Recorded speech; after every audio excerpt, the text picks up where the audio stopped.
A very good evening to you. It is exactly 4 p.m. on this 13th day of December 2023, and it's just in time for trending news, where we give you stories making headlines across the country so far. Now remember, you can watch this particular bulletin on our Facebook and YouTube pages at Lookuptv. Let's begin the bulletin. And President William Ruto has lauded the vulnerable role played by the Kenyan diaspora in the nation's economic progress, underscoring the government's high regard for its citizens living abroad and their strong connections.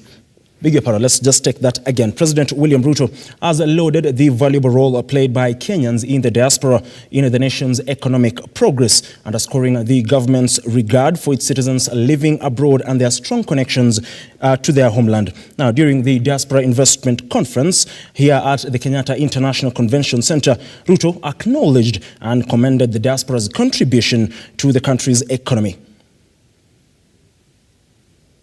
In our plan, we committed to create a dedicated State Department for Diaspora Affairs, whose mandate would be to improve government service delivery, establish a diaspora forum, promote greater local investment by Kenyans living abroad,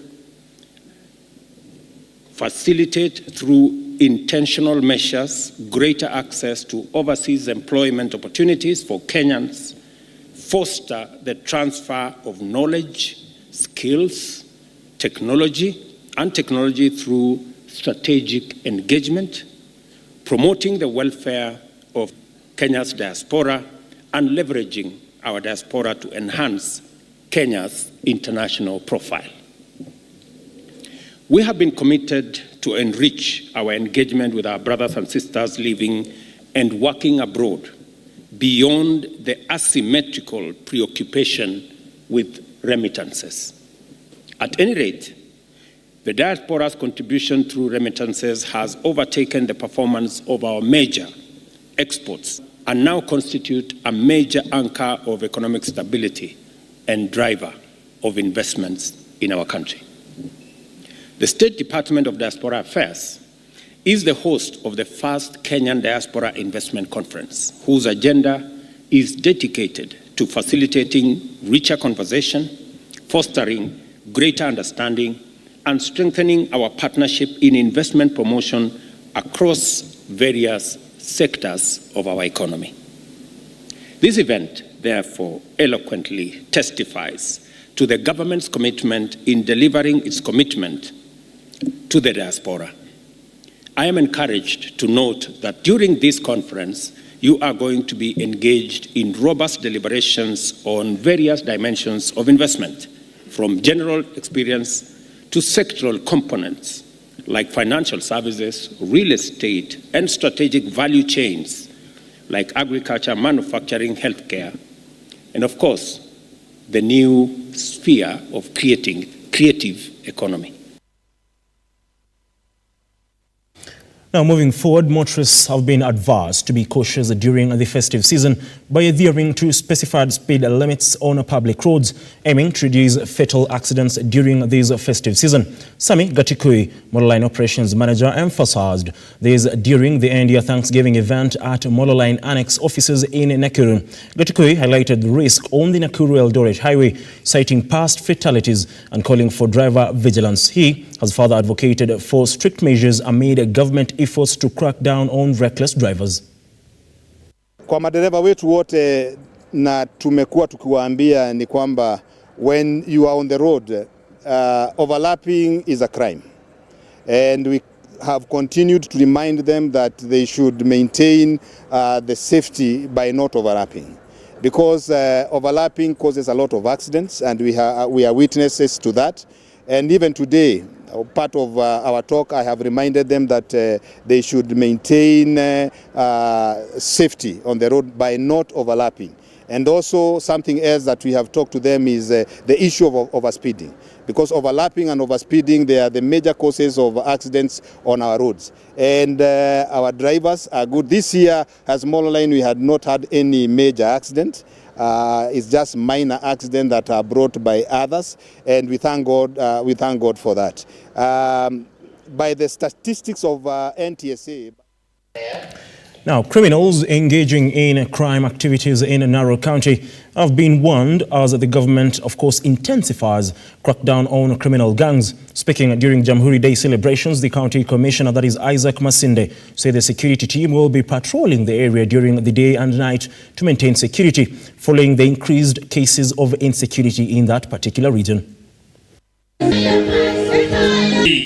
Niwapatie onyo na niambie watu wa hizi vijiji ambazo nitataja hapa within Narok town, niwaambie kwamba hizo areas ikifika saa 4 usiku there are no cause on. Hiyo area ni ya police, na kama mwizi yuko basi tuko na yeye. Hizi area ni area ya huko Toto, area ya Polonga, area ya Slanga, area ya Macedonia, karibu na Masai Mara University, KTC and KTP. Kuna pia hiyo bridge ya KDF within Narok town. Na pia tukiendelea sana kuna area Tukamoja, area Machengo na area Lenana. Siku tuliweza kushika watu wala ambao hawezi kujielezea. Watu 141 wako ndani kwa cell, na vile mmoja wenu alivyosema bado tuko na prison, bado tuko na cell ya wala ambao ni criminals. Ndabadilisha kovia na nifae nguo ya security tumenyane na nyinyi. Hatuwezi kubali watu ambao wanatoka mbali kuja kunyanyasa wananchi wa Narok town ambao ni watu wa Kenya ambao wanaishi kwa amani na wanaendelea kufanya biashara zao. Now, in a bid to fulfill his manifesto of development of key areas such as healthcare, road infrastructure and water provision, West Pokot Governor Simon Kachapin made his 2-day assessment visit in Kicc area, where he commissioned Lelmolo Dispensary, Kamketu Maternity Wing, Opol Dispensary and Chepolion Dispensary that will enhance smooth health services among the people of Kicc Ward. At the same time, locals of Morita asked the government to consider deploying more national police reservists in the area to curb the insecurity situation. Nimefungua hospitali mingi na zingine zinaendelea kujengwa, hata sehemu ile ya Ramos pale inaitwa Morita. Nimehakikishia kwamba mimi kama gavana, sababu idadi ya watu imezidi kuongezeka katika sehemu hiyo, mimi nitawajengea dispensary, na pia nimesema nitawachimbia maji. Kwa hivyo maslahi ya watu ya Ramos mimi nimeweka kipaumbele, kwa sababu mimi mwenyewe nimejishuhudia, na nyinyi pia waandishi wa habari mmejishuhudia yale yanafanyika pale. Hivyo siku ya leo tumekuwa na furaha kubwa sana kwa miradi ambazo iliweza kujengwa na county government. Hasa kwa hii location yangu ya Kicc kuna sanati ambayo ilikuwa imejengwa 2013 na serikali ya governor Kachapin, alafu kidogo ikakuja ikasimama. So mwaka hizi sasa imeweza kumalizika. Miezi 12 ndio waliweza leo kufungua hiyo sanati ya Lelmola ikiwa ndani ya Kicc sublocation.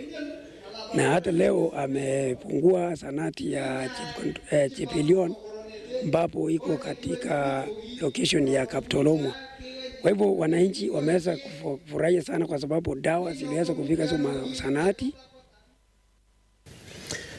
Now, Machakos County continues to record a large number of suicide cases, especially in Kathiani area, a situation that has left leaders struggling to find a solution. According to the Machakos County Deputy Commissioner Mary Wamboi, many cases are caused by the prevailing tough economic times. Na nimesema ya kwamba ninajua uchumi ni mbaya, na kila mtu ameafektiwa na uchumi, uwe juu uwe chini, na hiyo sio sababu ya kujitoa uhai. Gender based violence imezidi na hatuwezi kubali iendelee. Mwaka huu peke yake watu ambao wamejitoa uhai kuanzia Januari hawajauliwa na mtu yote, ni mtu amejitoa uhai, aidha amekunywa sumu ama amejitia kitanzi ama njia ingine, ni watu 16. So please, wacha tu encourage watu wetu, tuongee nao hata kama ni kumtafutia counselor ama psychiatrist, ule atamsaidia aondoe hiyo mawazo ya kujitoa uhai. Now, a person living with a disability from Madogo, Tana River County, Elijah Macharia, has asked the county and national governments for help in getting resources such as water and nets to protect tree seedlings. Macharia has planted more than 700 trees since 2012, aiming to achieve President William Ruto's call for increased tree planting in the country. Of course, he further urged Kenyans to develop tree planting culture and support the government in its mitigation measures to tackle climate change, which has over the years caused unreliable rainfall pattern in some parts of the country. Ni protection ya hiyo miti. Kwa sahihi buzi ya wakuli, wakati mvua itaisha, buzi ile kitu wanaona green ni hiyo miti na watakula. Kwa hivyo kitu ya kwanza naomba yeyote ambaye anaweza kusaidia na net na hiyo miti kwa ajili ya protection anisaidie, ndio niweze kutimiza ndoto langu la kupanda miti. Kama kutakuwa na uwezo naweza enda mpaka Bangali, na ninaomba county government ya Tana River wanisaidie na hiyo wanisaidie wakati kiangazi itakuja, wanisaidie na maji cause wako na tankers na hata wako na gari ya fire brigade ambayo inahesabeba maji, hii miti inapanda isikauke. Ya pili, na apili kwa national government, kwa sababu najua yote baba yao ni national government, pia wanisaidie mahali wanaweza. Mbegu za kupanda nimeahidiwa na forest, ingawa sijazipata, na ninasihitaji kabla mwisho ya hii mvua niwe nitafika Jackson, but niwe assured nitapewa maji na nitasaidiwa protection ya kujenga miti. Now, there was drama at Naivasha JK prison after armed wardens who clashed with officers from the Nakuru County government who were opening an access road linking Naivasha town to Kinangop. During the incident, several county officials, including Malewa East Member of County Assembly Francis Kuria, who is also the chairman of the Roads Committee in the Assembly, were arrested. Now, trouble started after the residents of Karati joined the county officials in opening the access road, which was closed under unclear circumstances back in 2019. Ambapo back 2019 kale ka bridge kadogo mnaona pale, kukawa kuna watoto maji ya kifurika, watoto wanavuka pale, ikawa watu wanabebwa sana na yale mafuriko. So tukaonelea kama county tukuje tutengeneze modern and standard bridge ambayo ilianzishwa 2019. But wakati contractor alikuwa katika harakati zake za kumalizia kazi, na kazi amefanya almost 80%, 80%, Jera wakakuja wakasema hawakupewa authority ya tujenge that bridge. Ni prison kubali turudishe barabara yetu mahali ilikuwa, ama mahali walikuja wakapropose tuwe tunapitia, wakubaliane na sisi tupitie hapo. Well, that particular story wraps up our bulletin at this moment in time. But do stay with us, because we'll be coming to you with more stories, more detailed stories for that case in our subsequent bulletins at 7 p.m. and of course on The Insight at exactly 9 p.m. In the meantime, you can visit our website www.lookuptv.co.ke just to get an overview of the stories making headlines not only here in the country but as well across the borders. Until then, do have yourself a wonderful evening, and like always, God bless.